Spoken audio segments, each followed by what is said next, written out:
potabilizadoras y tal, pero claro, que llegue esa agua aquí sería... No, si llega ya. No, Llega, pero que tiene su... Pero es posible, hoy Pero es día posible, es sí. Mira, tú Pero sabes bueno. dónde está, en el lomo del palo. Mira, vamos a ver. Pero bueno, Carla, pregunta ya. Vale, sí. Vale, pues sería que cuál es la importancia del agua y si nos podrían decir algunas palabras relacionadas con el agua como naciente, dura, acequia, etc. Repite la pregunta, sí. Vale, que cuál era la importancia del agua y si nos podían decir algunas palabras relacionadas con esta como el naciente, dura, acequia. Responde a la importancia del agua y yo hablo después de Vale. Bueno, en principio lo que ha ocurrido en la isla no es casualidad, ¿vale? O sea, es decisiones tomadas en una época determinada en el que el agua por condiciones hubo que trasladarla, ¿vale? Entonces, las primeras decisiones son de 1500 y pico por la conquista, en el que ya se empieza a bajar agua de las zonas altas hacia la ciudad, ¿vale? Porque al final no había, en esa época sí que no había potabilizador. Y se dan unos ciertos derechos de escorrentía sobre las nacientes de agua y demás, ¿no?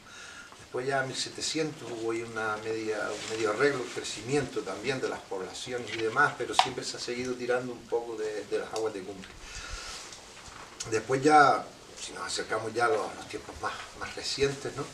El crecimiento del turismo, todavía las potabilizadoras no era algo, entonces se tiró. Aquí en Canarias existe algo que no existe en ningún sitio de Europa, ¿vale? Que es la privatización del agua del subsuelo. El agua del subsuelo, por ley, normativa europea y en toda España, es pública. Todo el agua que está en subsuelo y todo lo que sea de escorrentía es pública. Sin embargo, aquí se hizo una moratoria sobre la ley en el que en la isla es posible privatizar el agua. Y eso al final ha sido el destrozo del agua, ¿no? Entonces ahí pues se tomaron una serie de decisiones a principios de los años 1920, 30, en el que se empezaron a hacer las galerías. Las galerías dieron lugar a que se murieran los nacientes porque se extraía el agua. Los nacientes se fueron quedando y entonces empezaron a abrir pozos. Los pozos llegaron a estar incontrolados y de alguna manera, si tú a los agricultores aquí les quitabas el agua, les obligabas a bajar como mano de obra barata a la costa, a trabajar en la parcería, a trabajar en los tomates, que pues eso fue un invento de los ingleses porque a ellos les convenía el tomate en Inglaterra, y aquí había una serie de terratenientes, Mr. Lynn, ¿verdad?, que eran terratenientes, y al final, si tú le quitas a los agricultores el agua es la vida, y sin vida no pueden mantenerse en el territorio. Entonces al final eran decisiones. Los grandes importadores de los años 30, 40, 50, pues el negocio, para poder llenar barcos tienes que tener gran cantidad, compras a mejor precio en origen y al final tienes que quitarte la competencia interna para abaratar los costes de transporte. Más adelante pues llegaron las subvenciones porque ya no llegaban y tal. O sea, al final el sufrimiento de cambio que nosotros tenemos en la isla fue algo programado, no ocurre por casualidad. Se desertiza la isla y se bajan los niveles freáticos que podían estar al siglo XIX, XX sobre los 1000, 1100 metros, a fecha de hoy están en los 700. Toda la isla, todo el centro ahora mismo es un desierto, no hay un fondo de agua, incluso cuando llueve la tierra se la traga porque está vacía debajo. Y aunque tú riegues, el coste de agua en riego que tú tienes que echarle a la papa, como el agua se la chupa la tierra, te cuesta el doble o el triple de agua a un precio además excesivo. ¿Vale? Entonces, ¿qué ocurre hoy? Nosotros en las últimas reuniones con el Consejo Insular de Agua, la pregunta es ¿cuánta agua hay potabilizada? Dice, hay excedente. Y entonces, ¿por qué los ayuntamientos, por qué sigue el Ayuntamiento de Las Palmas llevándose una cantidad de agua inminente de la cumbre? Galda tienen las potabilizadoras paradas y siguen tirando de agua de cumbre. De agua de un calillo, De agua de los pozos de altura. ¿Vale? O sea, continúan con esa política antigua de desertizar el territorio. ¿Por qué? Porque, como bien vimos antes también, la gente de cumbre solo pedía una hora los domingos para ir a misa, el resto todo es tiempo de trabajo, pero lo tenían interiorizado. Eso era una manera, una costumbre, un modo de vida, que era una mano de obra muy barata y muy eficiente en costa. O sea, los de costa se resistían a trabajar sábados y domingos, y la gente que bajaba de la cumbre, como no entendía otra cosa y era su costumbre, su manera de trabajar, trabajaban permanentemente, porque estaban acostumbrados a eso y no protestaban por hacer lo que estaban acostumbrados a hacer. Y al final les dejaban la horita para ir a misa los domingos y el resto era tiempo de trabajo. Y era una mano de obra que era bueno que bajara, pero tienen que bajar ellos solos, con lo cual si le quito el agua, le quito su medio de vida, al final bajan. ¿Vale? Ahora, el calentamiento climático que ocurre, que el calentamiento climático va a complicar todavía una situación que vino programada anteriormente y esto a nosotros ahora se nos va a complicar. Nuestra demanda fecha de hoy, pues han oído hablar, por ejemplo, de Chira-Soria. Chira-Soria. La presa de Chira y la presa de Soria, ¿vale? Que se va a subir agua desde costa, potabilizarla, que sea agua potable para el consumo humano, que se va a subir, ¿no? Entonces nosotros la demanda es, se va a subir hasta Chira, que es el depósito que hace de reserva de agua para que después caiga a la presa de Soria, donde se va a generar electricidad sostenible y con eso.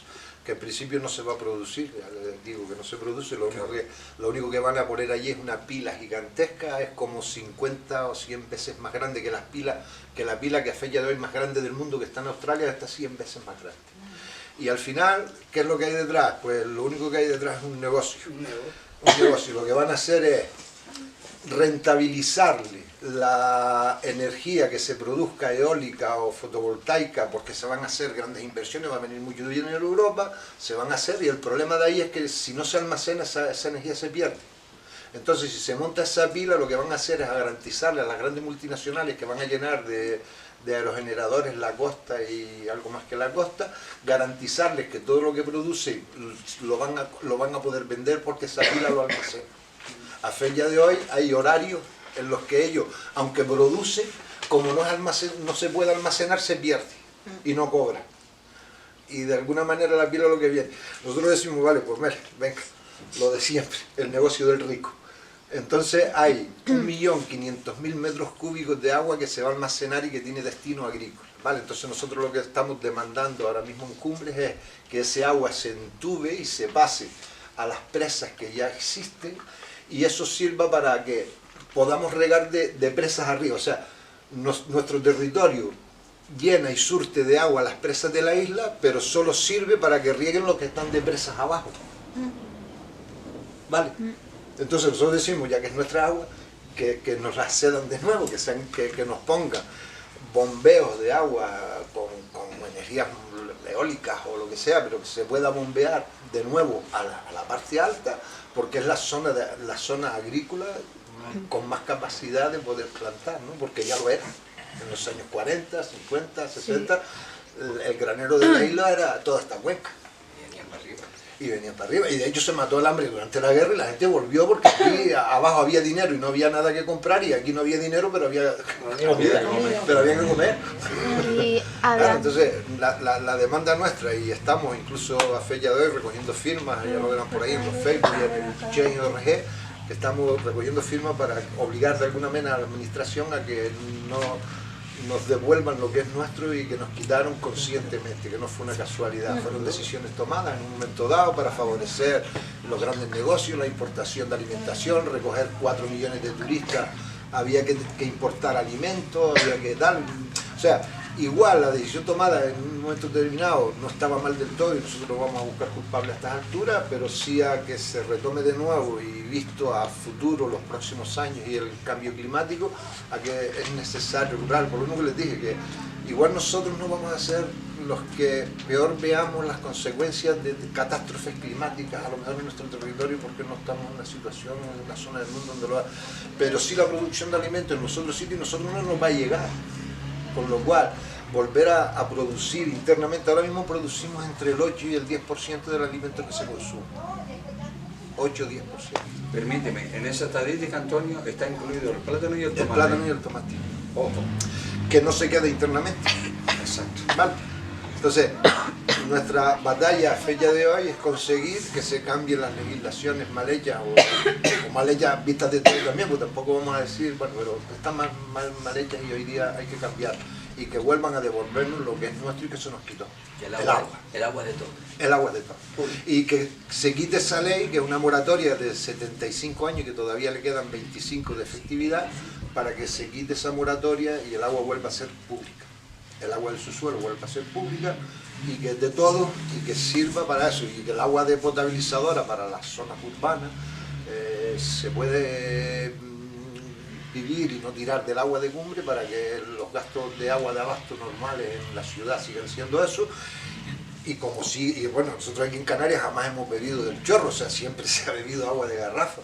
Estas empresas, pues, por supuesto que seguirán funcionando, tendrán sus concesiones con la administración pública que le hará la concesión para el uso de embotellamiento de agua potable para venta, que seguirá igual, solo que con específico, o sea, solo pueden coger agua esas empresas que se dediquen a eso, ¿no?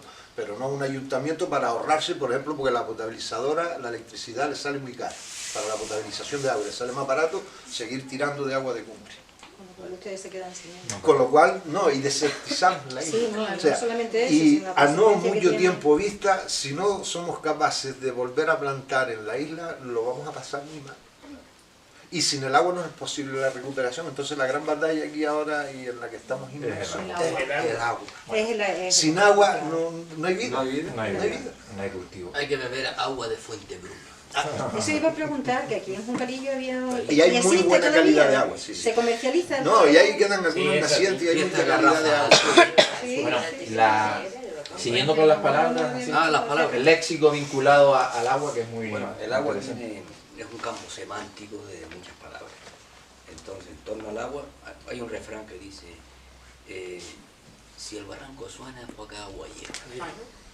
¿No? Los barrancos aquí hace mucho tiempo que no suena. Y a veces se dice, oye, está sonando el barranco. No, el barranco no suena, es el agua que va por el barranco. Bueno, eso es lo que se llama una metonímia, un nacimiento, que ustedes son de los recursos literarios ya, ¿no? Bueno. Entonces ustedes tienen